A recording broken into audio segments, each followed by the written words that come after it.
네, 주안의 만나 4월 28일 금요일 묵상을 함께 나오도록 하겠습니다. 오늘 말씀은 민수기 19장 11절에서 22절 말씀으로요. 죽음의 부정에서 정결케 하라라고 하는 제목으로 함께 묵상을 나오도록 하겠습니다. 오늘 본문에서는 시체를 만짐으로 인하여 부정하게 된 자들을 위한 정결수의 사용법에 대해서 말씀을 하시면서 성도들이 항상 생명과 거룩에 속한 것으로 자신을 돌아보아야 함을 말씀을 하고 있습니다. 구약의 율법에 보면 정한 것들과 부정한 것들을 구분을 하는데요. 정한 것은 하나님의 생명에 속한 것, 그리고 부정한 것들을 보면 죄의 저주 가운데 있는 죽음과 연관이 되어 있는 것들을 보게 됩니다. 그래서 부정함으로 규정된 자들을 보면 나환자들, 병든 자들, 죄에 거하는 자들의 사람들이 있고 건물의 곰팡이와 같은 것들도 부정한 것입니다. 자, 이들은 죽음의 방향으로 흐르고 있음을 보게 되고 백성들은 그 부정에서 정결케 되는 것이 항상 요구가 되었습니다. 이러한 부정한 것들은 죄와 저주의 결과물들이었고, 그러므로 그리스도인들은 이렇게 죽음에 연관되어 있는 것들을 구별하여 멀리함으로 인하여 항상 정결함을 유지를 하여야 합니다. 이 부정함이 꼭 병이나 사체 등만을 말하는 것이 아니라 오늘날에는 죄와 연관되어 있는 관습, 문화와 같은 것들도 모두 포함이 되는 것들이지요. 자, 이러한 것들은 우리를 결국 죄의 삭신 사망으로 이끌어가게 하며, 이러한 죄의 영향은 속죄제로 인하여 용서함을 받고 정결케 되어야 하는 것입니다.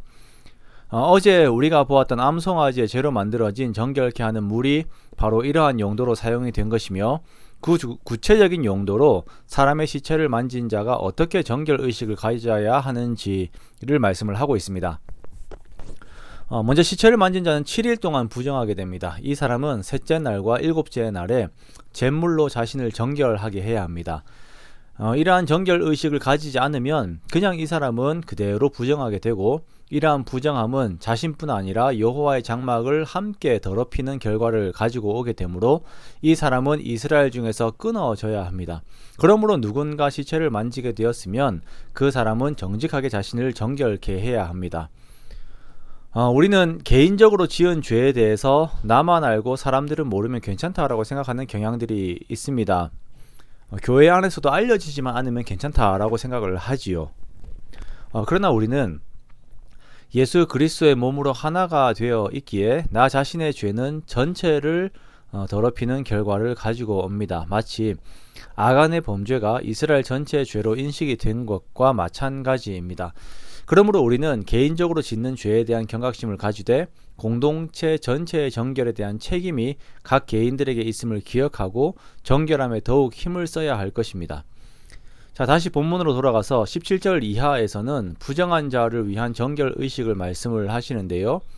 암송아지를 태운 재가 흐르는 물과 함께 암송아지를 태운 재를 흐르는 물과 함께 그릇에 담고 정결한 자가 우슬초에 그 물을 찍어서 그 사람이 있던 장막과 모든 기구와 거기에 있는 사람들에게 뿌립니다. 셋째 날과 일곱째 날에 뿌려요. 자, 이것은 이스라엘의 영구한 율례가 됩니다. 즉, 이것은 이스라엘이 끝까지 인식을 하며 지켜야 하는 삶의 중심 기준이 되는 것입니다. 우리는 우리가 짓는 죄를 그냥 방치해서는 안 됩니다. 그 죄가 우리를 죽음의 세력 안에서 이제 힘을 잃고 무기력하게 만들 것이기 때문입니다. 그러므로 우리들은 우리들의 죄의 문제에 대해서 계속 그 대속의 힘을 빌리되 예수 그리스도의 십자가의 능력을 의지함 속에서 계속 나를 정결하게 해야 합니다. 그 죄가 일반 사회에서 말하는 죄뿐 아니라 하나님을 향한 불신, 또 믿음 없음으로 인하여 오는 사로잡힘, 세상의 가치관에 빠져 사는 것 등의 모든 것들이 있는데요. 그것을 그대로 방치하는 것이 아니라 항상 예수 그리스도의 십자가의 보혈의 능력으로 계속 씻어내는 것입니다. 그렇게 내가 주님 앞에서의 정결함을 되찾고 또 되찾는 것이에요. 언제부터인가 교회들 안에서 세상의 가치들이 버젓하게 들어와서 그 악한 영향력을 주장하고 있는 경우들을 보게 됩니다. 그래도 되는 것처럼 세상의 가치관들을 주장하면서 정결함에 대한 인식들이 많이 낮아져 있는 것들을 보게 되는데요. 우리가 이럴 때일수록 그리스도의 십자가의 은혜를 더욱 귀하게 여기고 주님 안에서 성결을 애쓰는 우리가 되기 원합니다. 우리는 우리의 공로로 구원을 얻는 것이 아닌 오직 예수 그리스도의 십자가의 은혜로 구원 얻음을 항상 고백하면서 그리스도의 십자가 앞으로 날마다 나아가는 저와 여러분의 복된 삶이 되시기를 주님의 이름으로 축원합니다.